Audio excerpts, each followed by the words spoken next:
Uy, seryoso ko, maganda 'to. Talaga, yes, itong soft bronze ni Ana Kai, minsan lang talaga siya mag-release ng product at onti lang, as in minimal lang. Pero girls, 'pag nag-release siya, alam mong maganda talaga. Medyo mahal lang siya from the others, pero girls, ramdam mo talaga high-end feels.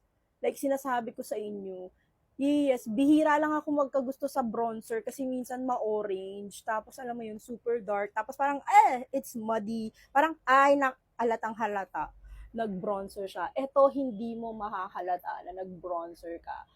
Alam naman natin yan si Ana kay mahilig sa high-end, kaya yung mga products na pang high-end din talaga. Like, diba? Iba yung atake nitong bronzer eh. Ang ganda. Sa laki nito, matagal mo na itong mauubos. And tingnan mo naman kung gaano yan kaganda. Kahit doblehin mo pa yan, ate ko. You can also use this on your nose. Girl, ang ganda.